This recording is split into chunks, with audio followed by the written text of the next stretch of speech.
Be certain to use all appropriate safety gear while installing your project. Proper eye and hearing protection is a must. Welcome to Magnolia Underdecks installation video. This installation is depicted on an indoor deck structure measuring at the outside extremes 9 feet 6 inches by 4 feet 6 inches. We picture untreated lumber.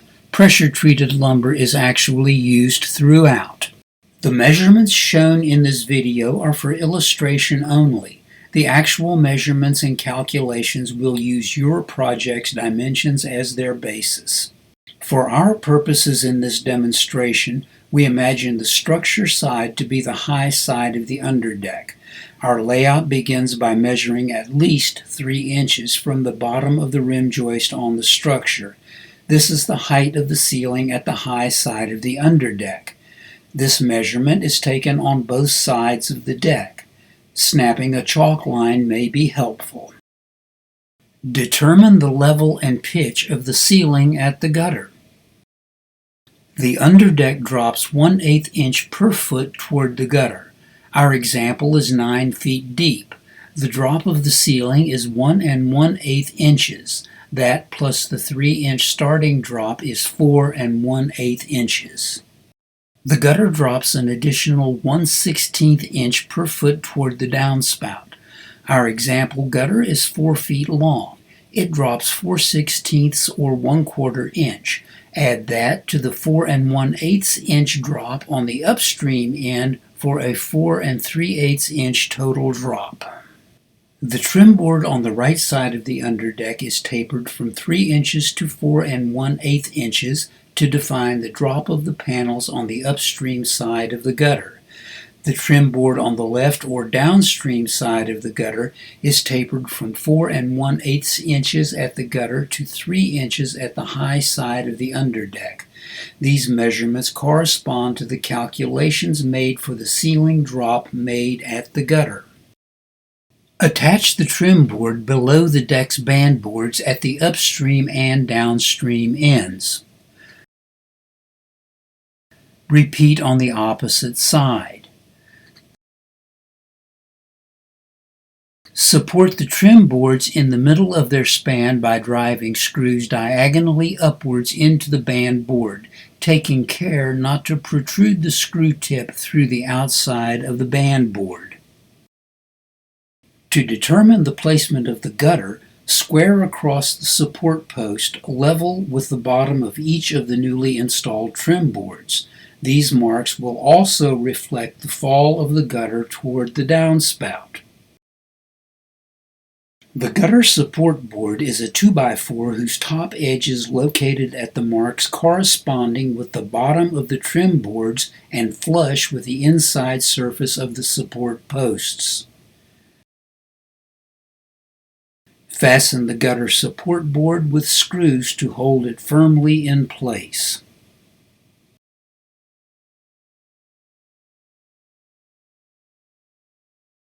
To finish the appearance of the underdeck seen from the outside, cut a trim board that fits between the support posts and against the deck's band board above.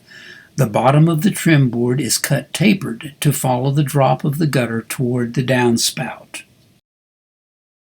Square across from the bottom of the gutter support board to the outside edge of the support post on both sides of the gutter span.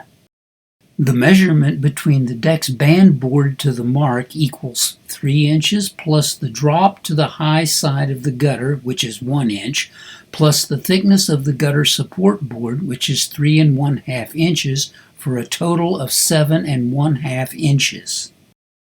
Add 1/4 inch to accommodate the drop toward the downspout for a total of 7 3/4 inches. The trim board is cut to fit snugly between the support posts. Transfer the measurements you just made to the corresponding ends of the trim board and cut the taper to fit. Screw the trim board inconspicuously to the support posts. A decorative U-channel is attached flush in the space between the bottom of the trim board and the gutter support board.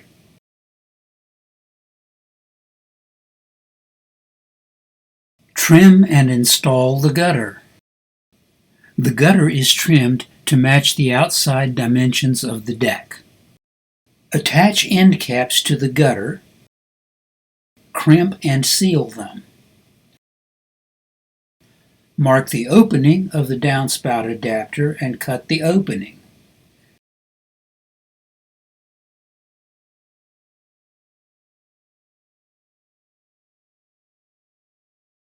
Insert the downspout adapter and seal the joint from leaking. The top edge of the gutter end cap must sit against the bottom of the deck's bandboard for the gutter to fit properly. To accommodate this, cut a notch even with the end cap and at least 1 1/2 inches deep across the gutter. Repeat this on both ends of the gutter. Hang the gutter and hold it in place with a couple of screws.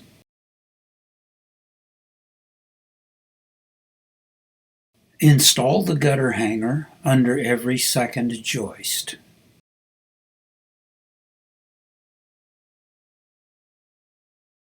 A conventional gutter hanger's length causes the bottom of the gutter to tilt down, collecting standing water on the front edge of the bottom of the gutter, leading to corrosion. Magnolia's custom gutter hangers are 1/2 inch shorter, and they lift the front of the gutter so the bottom of the gutter is level, eliminating that standing water. This is not a problem when the gutter is installed outside on a home. There, sunshine and air movement will dry out standing water in a properly installed and maintained gutter. Magnolia also supplies a spray-on zinc coating with each system. When applied, it reduces the possibility of corrosion in the gutter. The gutter flashing is trimmed to fit between each set of support posts. Its purpose is to direct water from above into the gutter and to prevent water from reaching the U-channel just installed. Fit the flashing so that the top edge fits against the trim board just installed and the bottom edge hangs over the back of the gutter. It is manufactured to fit the size of your support posts. Install the gutter joist hangers. Screw the gutter joist hanger to the joist above. Install one on every gutter hanger.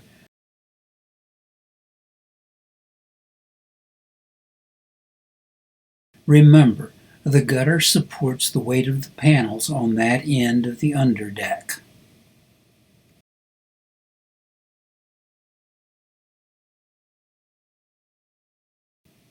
Seal along the edge of the gutter flashing, the top edge of the gutter where it meets the support post, and the top edge of the gutter flashing.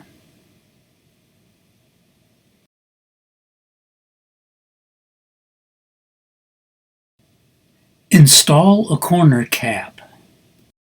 The corner cap in this position is a layer of protection that protects from leaks from the tops of the support posts.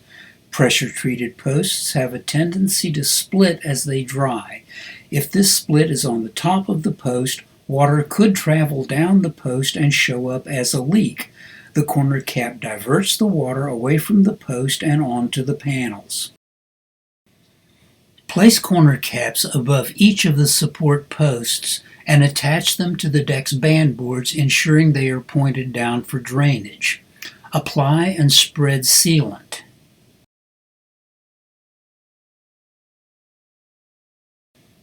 Apply a generous amount of sealant to the vertical sides of the corner box near the top edges.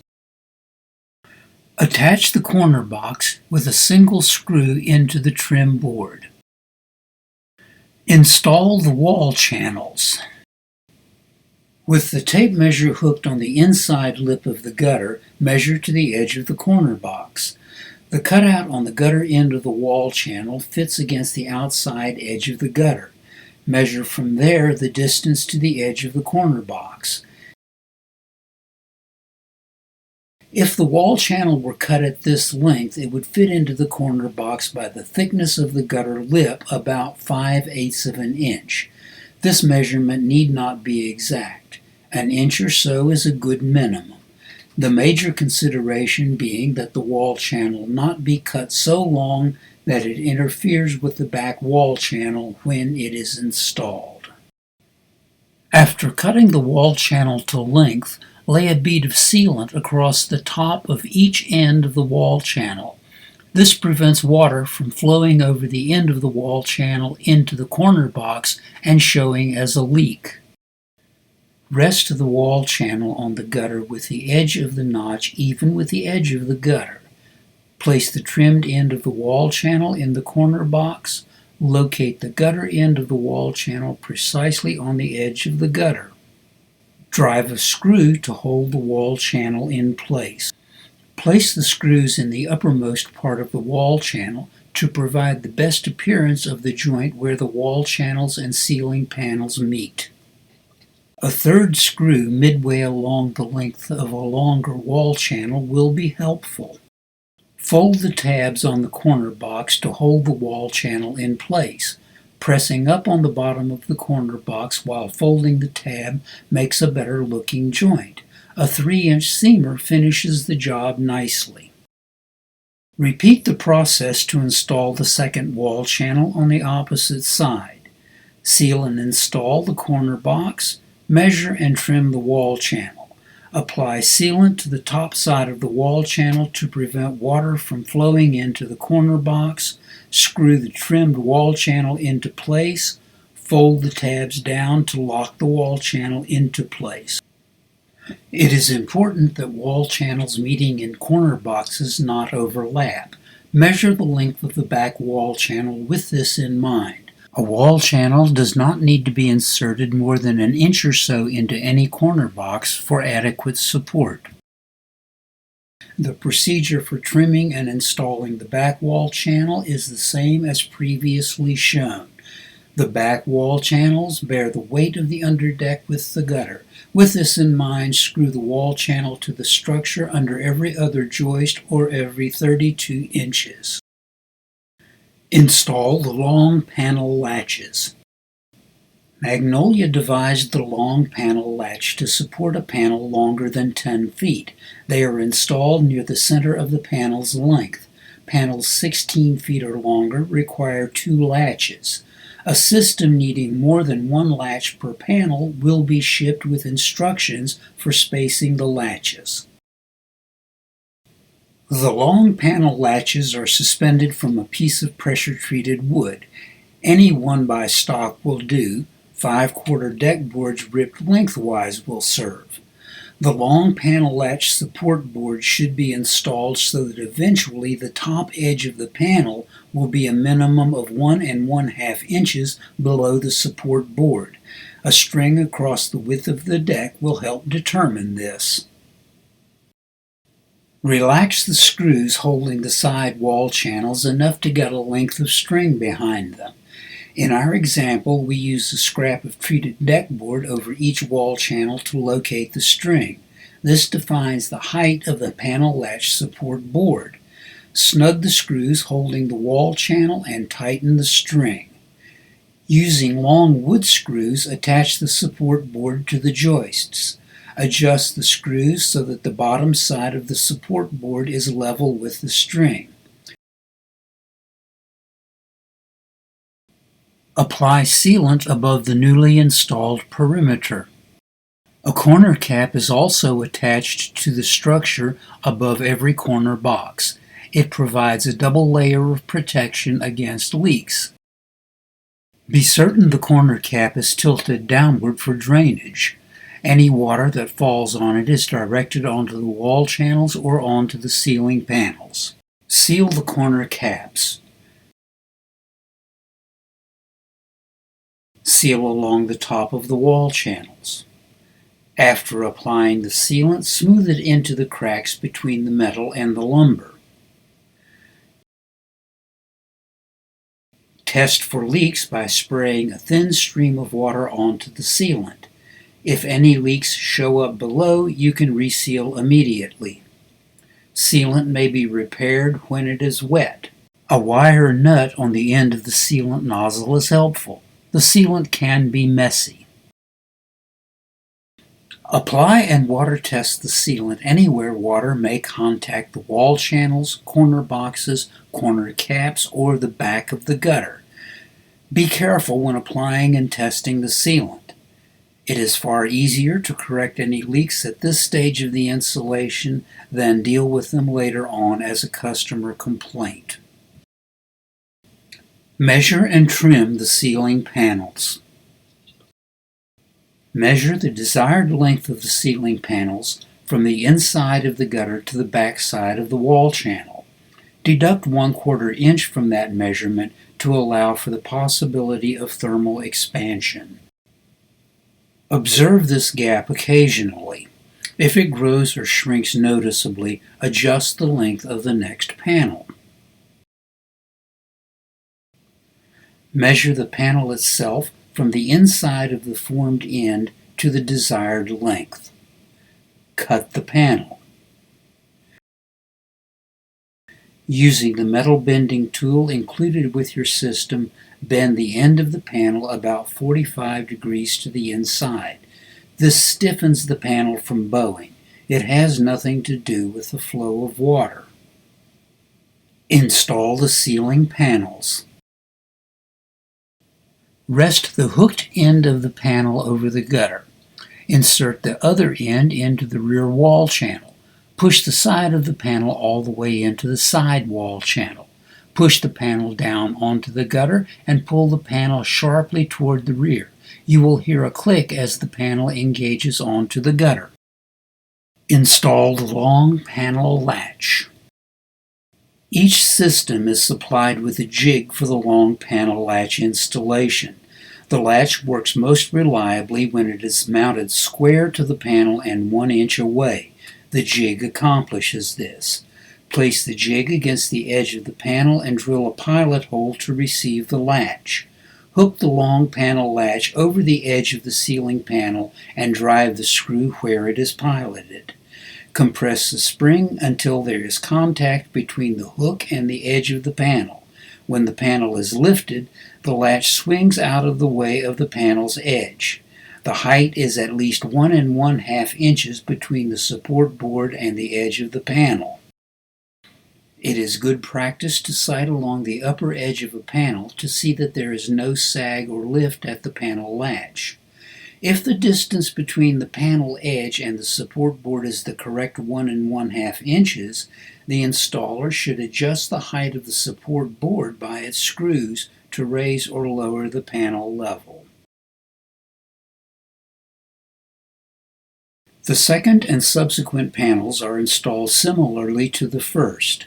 Rest the hooked end of the panel on the gutter, insert the other end into the back wall channel, push the panel down onto the gutter, and pull the panel sharply toward the rear. Check to see if the panels are being installed square. The reveal from the edge of the wall channel on the panels should be the same on both ends. Install a fan mount.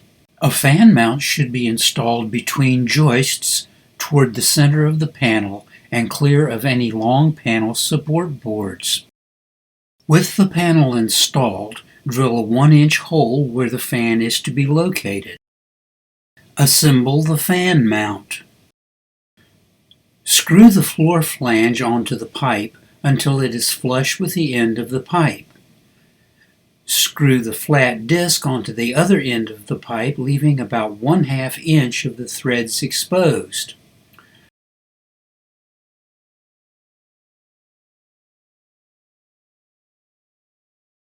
Rest the flat disc onto the top of the panel.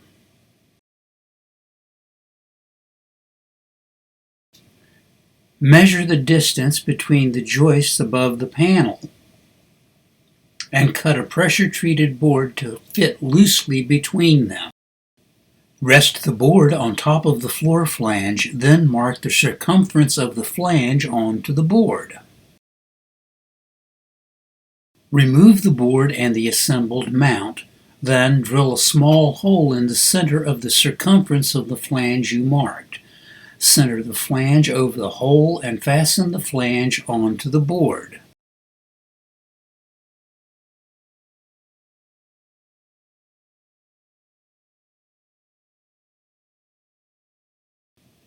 Pass a length of UFB wire through the board and pipe, leaving a generous amount to wire the fan.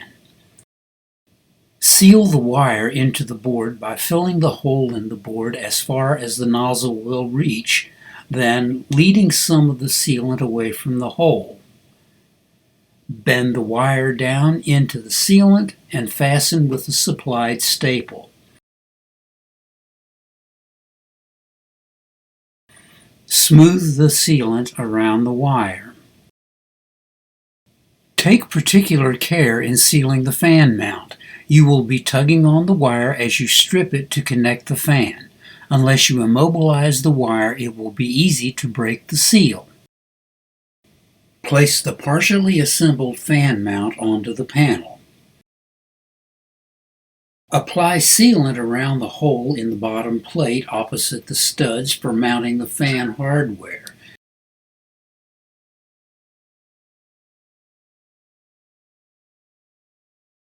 Screw the plate onto the pipe. Drill a 1/8 inch hole through the hole in the lower plate and through the upper plate. Drive a stainless steel screw supplied with the system through both plates to prevent them turning relative to one another. Do not omit this step. It is possible for the torque generated by a fan to unscrew the lower plate if this step is not completed. Ensure that the fan mount is not pressing down or lifting up on the panel. A distortion on the panel will cause water to accumulate. Drive one screw through the joist into the mounting board. A second and third screw diagonally through the mounting board into the joist. And a fourth screw through the joist into the mounting board. Swing mounts are installed similarly to fan mounts, the exceptions being that instead of an electrical wire passing through, a heavy eye bolt with a washer and nut above the support board is used. Since the swing mount will be subjected to, swinging back and forth, a wider support board is used with wider spacing of the screws and possibly more of them. 16-inch on-center joist spacing leaves 14.5 inches between the joists. We supply 15-inch wide flashing that fits over the fan and swing mounts between the joists with an upward bow as an added protection against leaks. Seal the upper sides of the flashing against the joists. Continue installing panels until 10 5/8 inches or less are left to the back of the wall channels. Our example at this point shows 2 full panels left. Continue with the long panel latches.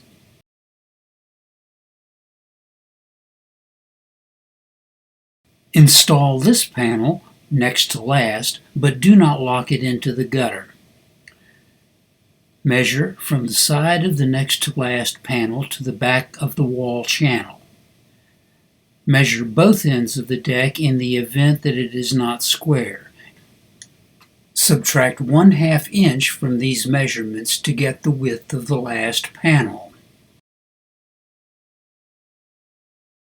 Install the last panel latch if needed. Remove this next to last panel. Transfer the measurements you just made to the last panel. Don't forget to deduct 1/2 inch from the measurement. Mark and trim the panel. The 18 gauge shear shown here is the best solution we have found for this long rip. We have successfully used a circular saw and a table saw. If either of these is your choice, be sure to protect the painted surface. Each system is shipped with at least one custom panel insert strip. Place it as shown over the cut edge for the entire length of the panel. Double check your measurements, then crimp or rivet the insert strip into the panel. This keeps the insert strip from moving relative to the panel upon insertion into the wall channel. Seal the panel and insert strip together. Cut the panel to length.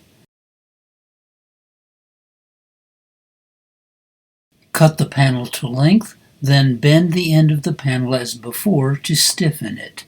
Insert the modified ceiling panel in place into the wall channel and over the gutter. The ceiling panel is 10 5/8 inches wide. Adjust the opening for the next to last panel to accommodate this. Once the gutter end of the modified panel is in position, lock it onto the gutter. Check and adjust your measurements. When the opening is correct, put the long panel latch in place. Attach a suction cup to either or both ends of the panel. These we show are available in the bathroom section of hardware stores as safety assist bars.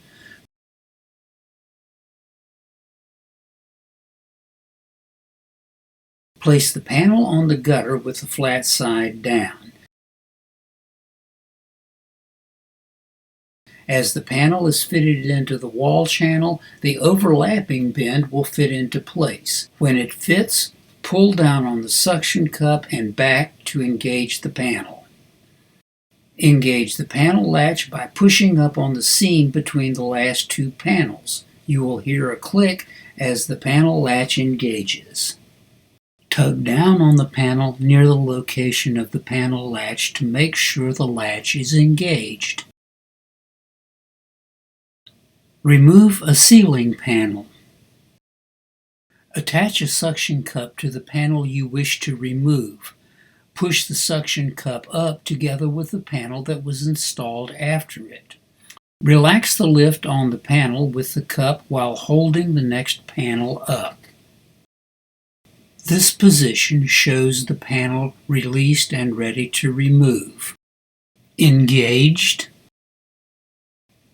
Released.